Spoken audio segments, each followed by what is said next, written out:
5월달을 대부분 가정의 달 이렇게 지켜가면서 오늘 5월 두 번째 주일은 어버이 주일로 지켜가고 있습니다.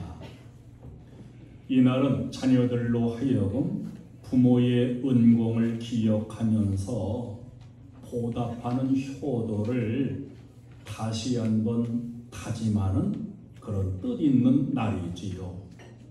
효도, 효행, 부모를 섬기는 도리를 말하고 자식이 어버이에게 행하는 도덕을 의미하고 있습니다. 한자에서 효라고 하는 글자는 자식이 노부부를 없는다고 하는 그런 뜻을 가지고 있어요. 하나님께서 인류에게 10가지의 계명을 주셨습니다. 1계명부터 4계명까지는 하나님께 대한 계명, 하나님 외에 다른 신 섬기지 말고 하나님만 섬겨라. 하나님은 영이시니까 어떤 형체를 만들어 섬기지 말아라. 하나님 이름을 함부로 부르지 말아라. 하나님 섬기는 안식일을 거룩하게 지켜라. 이렇게 하나님께 대한 계명을 말씀하고 5계명부터 10계명까지는 사람끼리의 인간에 대한 계명을 주셨어요. 내 부모를 공경하라.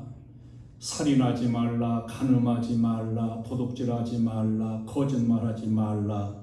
이웃의 것 탐내지 말라. 이런 그 계명들을 주셨는데 사람에게 주어진 계명 중에서 첫 번째가 그러니까 내 부모를 공경하라. 이게 첫 번째 계명이에요. 공경이라고 하는 히브리어 키베드라는 단어는 무겁다 이런 뜻을 가지고 있는데 부모를 무시하지 말고 귀하고 무겁게 여기라는 거예요. 헬라어 티마오라고 하는 단어는 보배라고 하는 의미를 가지고 있어서 부모를 최고 가치 있게 보배같이 귀중하게 여기라고 하는 의미를 가진 단어입니다. 부모는 나에게 생명을 주었지요. 희생을 다하여 자라게 했어요. 그야말로 뒷바라지를 해서 오늘의 내가 있게 했습니다. 부모가 있기 때문에 오늘 내가 있는 거지요. 어버이 주일 다시 한번 나는 효도하는 자녀가 되리라. 이렇게 여러분 마음으로 또 다짐할 수 있기를 주님의 이름으로 축원합니다. 성경 속의 축복의 인물들을 보면은 그리고 역사 속의 위대한 인물들을 보면은 모두 하나같이 효도했던 사람들이에요. 오늘날은 그 효에 대한 개념이 희박해져 가고 효도가 자꾸 멀어지는 이런 시대인데 젊은이들이 부모를 공경하지 않는 이유가 뭘까 생각을 해보면 옛날에는 삶의 모든 지혜와 지식을 부모에게서 배웠어요. 그러니까 부모가 스승 역할도 하는 거지요. 오늘날은 교회, 학교에서 또 사회에서 스스로 지식을 익혀 나갑니다. 급변하는 사회 모든 분야에서 부모들은 오히려 지식적인 수준들이 자꾸 뒤로 밀려나고 떨어져요. 옛날에는 중학교 가야 알파벳 ABCD를 배웠습니다. 오늘날은 초등학교 가기 전부터 쬐끔할 때부터 영어를 배우고 영어를 조잘조잘 이렇게 말을 해요. 옛날에는 기업이든 기술이든 모든 삶의 토대를 부모로부터 물려받았습니다.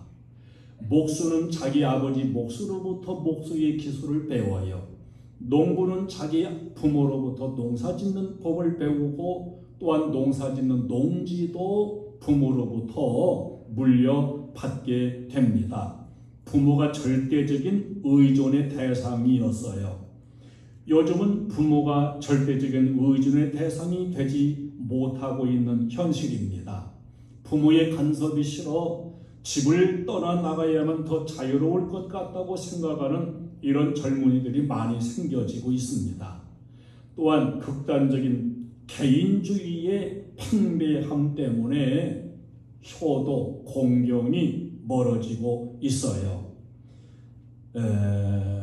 무엇이든지 부모가 도와주지 않아도, 가르쳐주지 않아도 나 혼자서 다 할 수 있을 것 같다고 생각을 하는 거지요. 자, 성경은 내 부모를 공경하라 이렇게 말씀하고, 이 말씀은 내가 선택할 수 있는 게 아니에요. 이 말씀은 명령입니다. 엄한 계명이에요. 이 계명 속에 하나님의 사랑이 들어있고 하나님께서 우리에게 계시하시는 축복의 길이 이 계명 속에 들어 있습니다. 하나님의 명령과 계명은 다 우리에게 유익한 거예요. 할렐루야. 믿음으로 받아들이면 다 우리에게 복이 되는 겁니다. 오늘 본문에서 예수님은 말씀해요. 부모를 섬기지 아니할 이유는 아무것도 이 세상에 존재할 수 없다는 겁니다. 부모를 공경하지 않아도 될 수 있는 구실은 없다는 거예요. 부모 공경은 절대적인 것이요 무조건적이라는 것을 강조해주고 있습니다.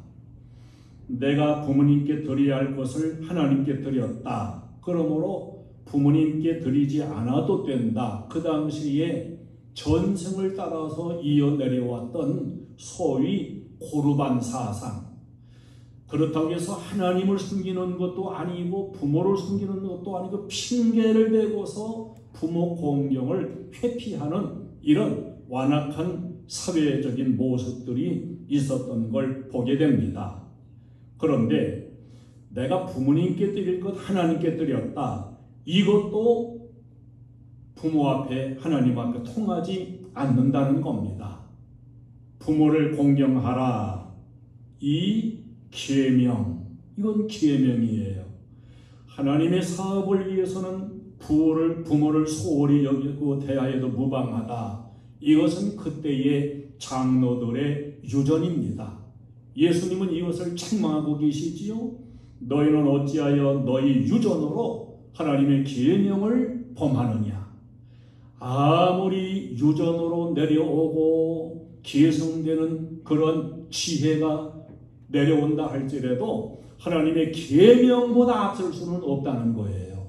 하나님의 계명이 가장 상위에 있는, 우리가 그대로 지키고 순종해야 되는 그러한 계명인 걸 강조해주고 있습니다. 오늘 4절에서 부모를 비방하는 자는 반드시 죽임을 당하리라 이렇게까지 강조했는데, 너희들은 유전을 가지고 이 계명을 지금 범한다는 겁니다. 이스라엘 사회에서 사람을 죽이는 처형 법은 오직 하나였어요. 그것은 모든 사람들이 다 둘러서 가지고 돌을 들어서 돌로 때려서 죽이는 겁니다. 커다란 돌 무더기가 될 때까지 돌을 그 사람을 향해 집어 던지는 거예요. 그 사람은 돌에 맞아 죽게 되고 계속 돌을 던지니까 그 돌 무더기 속에 그냥 그대로 매장돼 버리는, 어떻게 보면 굉장히 너무 잔인한 것 같지요? 그러나 이것이 경고가 돼가지고 그걸 보는 사람들이 아이쿠, 이거 부모에게 비방하고 잘못했다는 내가 저렇게 죽겠구나. 무서운 경고가 되니까 죄가 없어지는 거예요. 우리 한국은 법치국가인데 여러분 어떻게 생각하실지 모르겠습니다만은 법이 너무 좀 무른 것이 아닌가. 무른 것이 아닌가. 사형제도는 성경적인 제도라고 볼 수 있습니다. 죽을 짓 한 사람은 죽어야 되는 것이 성경적인 원리였고 하나님의 통치의 방법이었어요. 신명기 21장 21절에도 그 성읍의 모든 사람들이 그를 돌로 쳐 죽일지니 이같이 내가 너희 중에 악을 제하라. 출애굽기 21장 15절에 자기 아버지나 어머니를 치는 자는 반드시 죽일지니라. 신명기 21장 18절에 그의 아버지의 말이나 어머니의 말을 순종하지 아니하고 부모가 징계하여도 듣지 아니하거든 그를 반드시 이렇게 돌로 쳐 죽이도록 명령을 하셨어요. 오늘 본문에서도 예수님은 이러한 말씀들을 인용해가지고 아버지와 어머니를 비방하는 자는 반드시 죽임을 당하리라 하셨거늘, 이렇게 보면은 하나님의 그 계명이 얼마나 엄하다는 걸 알 수 있지요. 인정이 아니에요. 하나님의 공의는 이렇게 엄청나다는 것을 보여주고 있습니다. 종교개혁을 일으켰던 그 종교개혁자들, 그 종교개혁의 선두자로 알 수 있는 말틴 루터 같은 이런 종교개혁자들은 네 종류의 부모가 있다 그랬어요. 첫째, 나를 낳아준 친부모. 둘째, 영적인 부모, 교육자, 목사를 가리켜요. 카톨릭에서는 교육자를 일러서 신부, 영어로 father. 그러니까 글자 그대로 아버지예요. 교육자가 나이가 어리고 일반 신자가 나이가 많아도 영적으로 아버지, 부모예요. 그래서 지금도 그런지는 모르겠습니다만 카톨릭에서는 원래 젊은 신부라도 늙은 신자한테 존댓말을 안 써요. 그냥 하대를 해요. 왜? 부모가 자녀에게 하는 것이기 때문에. 뭐 옳다 그르다를 말하는 게 아니고 그렇게 했어요. 세 번째는 내게 지식을 공급해주는 사부, 스승, 이스라엘 사회의 랍비가 여기에 해당되지요. 네 번째는 정치가, 권세자들, 왕, 이들도 사회적인 부모라 이렇게 가르쳐 왔습니다. 내 부모를 공경하라. 생명 걸고 공경해야 되는데 그럼 어떻게 공경해야 될까요? 이 부모를 공경하라는 말은 존경을 겸전하고 특별히 부모의 존재, 그 은혜, 희생, 수고 이런 것들을 인정하라고 하는 것에서부터 시작이 되는 그런 계명의 교훈입니다. 우리는 부모님을 인정해야 돼요. 무시하면 안 돼요. 부모의 수고를 인정해야 됩니다.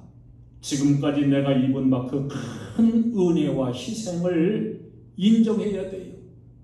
요새는 엄마가 나한테 해준 게 뭐 있어? 이러면서 반항을 하고 그러는데 해준 게 없나요? 해준 게 너무 많지요. 너무 많은데 아주 삐뚤어진 그 생각 속에 받아들이지 않는 것 뿐이지요. 얼마나 희생을 해서 자녀를 기릅니까? 수고한 것, 이런 것을 인정할 수 있어야 된다는 사실입니다. 그 연세에 이르기까지 경험했고 쌓아왔던 지혜를 인정할 수 있어야 돼요. 아이고 이제 꼰대 같아요. 좀 저쪽에 가서 가만 좀 계세요. 그만 참견하세요. 이런 필요가 없습니다. 지금까지 쌓아왔던 지혜, 이걸 경험을 잘 인정해 줄 수 있어야 됩니다. 세계에서 가장 강한 민족이 이스라엘 민족이라는 데에는 어느 나라 누구도 이론의 여지가 없어요. 이스라엘 민족이 이렇게 강한 이유, 여러 가지로 연구한 결과 오직 한 가지를 발견해 냈습니다. 그건 바로 그들은 전승을 존중하기 때문이라는 거예요. 트레딕션, 전승, 전통을 존경하고 귀히 여깁니다. 조상 대대로 전해 내려온 부모님들의 교훈, 어떤 문제를 가지고 서로 엇갈리고 주장이 다르고 막 토론하고 이렇게 하다가도 이것은 전승이다. 그런 그 순간으로 노 코멘트 딱 그치는 거예요. 더 이상 이렇다 저렇다 않는 거예요. 부모님의 지혜와 그 우수함 인정하는 자녀가 되어야 됩니다. 더 나아가서 우리 부모님은 꼭 필요한 분이시다. 아이고 없었으면 좋겠어. 이건 엄청난 불효지요. 우리 가정에도 꼭 필요한 분이요, 나의 삶에도 꼭 필요한 분이요, 존재의 가치, 그분의 능력을 인정할 수 있는 자녀가 되어져야 됩니다. 영 달가워하지 않은 것 같으면 부모님들은 자기 존재의 가치를 잃어버려요. 그래서 인생이 한없이 서러워지는 거지요. 여러분에게 부모님이 계시다고 하거든 부모님은 꼭 필요한 분. 그래서 그렇게 말도 하세요. 어머니 아버지는 우리에게 꼭 있어야 될 분입니다. 꼭 필요한 분입니다. 더 나아가서 부모님의 선하심을 인정해야 됩니다. 부모들의 말씀은 언제나 선하다고 믿으며 받아들일 수 있어야 돼요. 설령 자신은 악하게 살았고 실패했다 할지라도 자신만큼은 바르게 살고 성공하기를 바라는 것이 부모의 마음입니다. 부모가 하는 모든 말에 대해서 잔소리로 여길 게 아니라 그 모든 말과 교훈이 다 선하다. 나를 위해서 하시는 말씀이다. 이렇게 받아들이는 게 효도예요. 말틴 루터는 부모는 세상에서 하나님을 대신하는 분이다. 이렇게 말을 했습니다. 하나님은 안 보여요. 부모는 보여요. 부모가 하나님을 대신하는 대리자다. 얼마나 의미가 있는 말씀인지 모릅니다. 우리가 성경에 보면 노아 할아버지 이야기가 나와요. 이 할아버지가 나이가 600살이 더 넘었어요. 그러다 보니까 인생에서 뭐 별다른 낙이 없었던 모양이에요. 어느 날 술을 잔뜩 포도농사 짓고 포도주를 마시고서 취해가지고 대낮부터 그대로 취해서 잠이 들었는데, 우리나라는 비교할 수 없이 저 이스라엘은 엄청 더운 나라입니다. 그래 그 더워가지고 옷을 헐헐 벗어내던지고서 세상 모르고 낮잠을 자는데 마침 함이라고 하는 아들이 그 모습을 보았어요.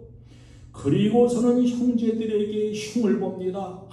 저거 좀 봐. 우리 아버지 노망 들리셨는가 봐. 아주 홀딱 벗고 지금 막 세상 모르게 주무셔. 이때에 셈과 야벳은 이불을 갖고 뒷걸음질 쳐 가가지고 그 이불로 아버지를 덮어드렸다. 이렇게 나오고 있어요. 부모님의 수치를 덮어드리고자 하는 그런 마음, 이게 아름답고 소중한 마음이 아니겠습니까? 결론은 여러분 잘 알듯이 부모의 수치를 드러냈던 함은 그야말로 저주의 인생이 되고 흑인이 되고 노예민족이 되고 만 것을 볼 수가 있습니다. 또한 부모를 공경하는 방법은 내 자신이 우리 부모의 자녀됨에 대해서 자랑스럽게 여길 수 있어야 됩니다. 저는 아무개의 자녀입니다. 제 부모님은 누구누구입니다. 자랑할 수 있어야 돼요. 나를 위해 평생을 바치다가 고생하시는 그 모습이 초라해졌다 할지라도 그 모습을 보기 싫은 모습으로 그렇게 치부하면 안 되는 겁니다. 부모의 자녀됨에 대해서 자랑스럽게 여기고 의로운 자녀가 되고 덕 있는 사람으로 자라가는 그것이 부모 공경이요 효도입니다. 다른 사람들이 말할 때 저 누구 아무개는 누구 집의 자식이 아니냐, 이래서 그 부모가 자식으로 인해 가지고 자랑스럽게 여길 수 있는 그런 칭송을 듣는 게 이게 효도입니다. 옛날에 우리 그 어머니들은 어려운 시집살이를 하는 가운데도 효도하는 마음으로서 잘 견디어 나갈 수가 있었습니다. 내가 좋은 며느리가 되어야, 내가 시집살이를 잘 견뎌내야, 그래야 우리 부모님께 효도하는 것이다. 이런 마음을 가지고 내가 좋지 못한 평을 듣는다든지 못된 며느리라고 이런 평을 듣는다면 친정 부모님과 가문을 욕되게 하는 것이라고 하는 이런 마음 자세를 가지고서 그야말로 효도하는 마음으로 인내하면서 일생을 살아오고 시집살이를 이겨왔던 우리네 어머니들입니다. 이제 효도하는 사람이 효도하는 자녀를 낳게 된다는 사실을 우리는 잊지 않아야 됩니다. 부모에게 효도하는 것은 곧 자녀를 교육하는 것과 같은 거예요. 부모의 마음을 아프게 해드리면서 자녀를 잘 가르쳐 보겠다. 이것은 부질없는 망상입니다. 부모에게 효하는 것을 자녀에게 보여줄 때 자녀들은 올바른 인격으로 성장해 나갈 수가 있게 됩니다. 공부 몇 자 지식을 가르치고 인류 대학에 입학시켰다고 사람 되는 게 아니에요. 효를 가르치지 못하고 배은망덕한 자식으로 키워놓은 후에 우리가 뒤늦게 눈물 흘리고 후회하지 않도록 우리는 우리 자녀들을 내가 효도하는 모습으로 교육하는 그런 부모가 되어져야 됩니다. 옛날 우리 선조들은 부모를 위해서는 자식까지도 희생시키면서까지 효도를 했습니다. 오늘날은 상상할 수도 없겠지요. 당장에는 자식에게 손해가 되는 것 같아도 부모를 잘 모시고 공경하는 것이 마침내는 자식을 바로 가르치는 그런 결과가 된다는 것을 우리는 유념해야 됩니다. 부모를 공경하는 데는 어떤 것도 핑계가 될 수 없고 어떤 것도 구실이 될 수 없다고 하는 사실, 오늘 예수님 말씀에서 우리가 꼭 깨닫게 되기를 바랍니다.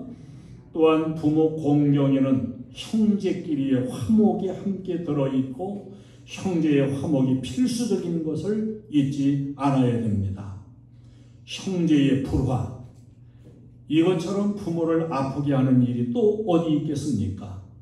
나는 좋지 못한 형제라도, 나에게는 마음이 안 드는 형제라 할지라도 부모에게는 다 소중한 자녀들이거든요. 새끼 손가락이라고 깨물어서 안 아픈 게 아닙니다. 탕자가 돌아왔을 때 형이 그 동생을 기쁘게 맞이하지 못한 것, 이것이 아버지를 아주 슬프게 가슴 아프게 해드렸던 것임을 잊지 않아야 됩니다. 본래적으로 삐뚤어지고 나쁠 수도 있어요.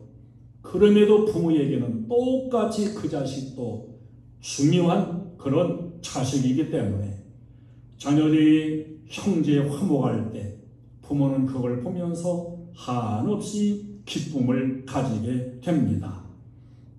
부모님을 순종하고 공경하는 것, 이것은 약속 있는 첫 계명이라고 성경은 말씀하고 있습니다. 우리가 행여나라도 자녀들이 말을 듣지 않고 자꾸 거스린다면 우리는 자녀만 욕할 게 아니라 내 자신을 잘 곰곰이 돌아보고 생각해 볼 수 있어야 됩니다. 이 일이 어디에서부터 비롯되었는가? 어째서 내 자녀가 이렇게 삐뚤어져 나가는가? 그것이 다른 데서 온 게 아니라는 걸 깨달아야 돼요. 심은 대로 거둔다고 성경은 말씀하고 있습니다. 나 자신이 깊이 회개하면서 신앙의 효를 다하는 이런 내가 고쳐져야 될 그런 사안인 것을 우리는 잊지 않아야 됩니다. 이제 눈을 보지 못하는 장님된 소녀가 있었습니다. 이 장님된 소녀가 이렇게 고백을 했다 해요. 나는 하나님을 압니다. 장님된 소녀가 어떻게 하나님을 알까요? 그런데 하나님은 나의 아버지와 같을 것이기 때문입니다. 아버지가 너무 사랑스러워 사랑해주고 좋은 아버지이니까 눈으로는 보지 못하지만 나는 하나님을 알 수 있다는 거예요. 왜냐? 하나님은 우리 아버지 같은 분이시기 때문일 것이다. 하나님은 나의 어머니와 같을 것이기 때문입니다. 이렇게 말했다는 겁니다. 여러분, 자녀들은 부모의 사랑과 부모의 교육을 통해서 하나님을 배우는 거예요. 하나님이 이런 분이다 100번 가르치는 것보다 효도하면서 바르게 교육을 한다면 그것이 더 깊이 박혀지는 생생한 교육이 될 수가 있는 것입니다.